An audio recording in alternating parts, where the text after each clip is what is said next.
Hello friends, welcome to KHR rocking updates.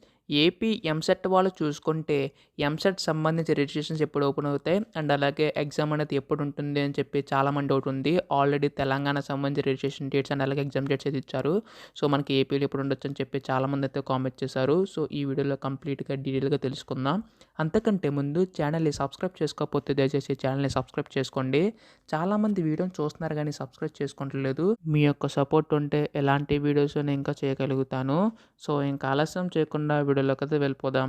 So మనకి ఇక్కడ ముందుగా తెలంగాణలో చూసుకుంటే ఫిబ్రవరి 26వ తేదీ నుంచి ఏప్రిల్ 6వ తేదీ వరకు కూడా విద్యార్థుల నుంచి దరఖాస్తులను స్వీకరించనున్నారు. అంటే ఇక్కడ చూసుకుంటే రిజిస్ట్రేషన్స్ అనేవి తెలంగాణలో ఫిబ్రవరి 26వ తారీఖు నుంచి ఏప్రిల్ 6వ తారీఖు వరకు ఉండొచ్చని చెప్పేసి అన్నారు. అలాగే మన ఏపీలో చూసుకుంటే కనుక మనకి ఇక్కడ మార్చ్ ఫస్ట్ వీక్లో ఉండే ఛాన్సెస్ అయితే ఉన్నాయి. సో ఇక్కడ తెలంగాణలో ఫిబ్రవరి 26 నుంచి ఓపెన్ చేస్తే మనకి ఇక్కడ మార్చ్ ఫస్ట్ వీక్ నుంచి అయితే ఓపెన్ చేసే ఛాన్సెస్ అయితే ఉన్నాయి. సో ఇక్కడ మే 9 నుంచి 12 వరకు కూడా మనకి ఇక్కడ ఎంసెట్ ఎగ్జామ్ అయితే ఉంది. బట్ మనకి ఏపీలో కూడా ఇంచుమించు ఈ విధంగా ఉండొచ్చు. కొన్ని డేట్స్ అయితే ఎక్స్టెండ్ చేయొచ్చు, ఎందుకంటే ఎలక్షన్స్ కాబట్టి ఉన్నాయి కాబట్టి. సో చూడాలి, తొందరలోనే నోటిఫికేషన్ అయితే ఇస్తారు. రాగానే మీకు అయితే వెంటనే అప్డేట్ చేస్తాను. సో ఇటువంటి అప్డేట్స్ అన్నీ కూడా మిస్ కాకుండా వెంటనే తెలుసుకోవాలనుకుంటే ఛానల్ని సబ్స్క్రైబ్ చేసుకోండి. So thanks for watching guys. Bye now.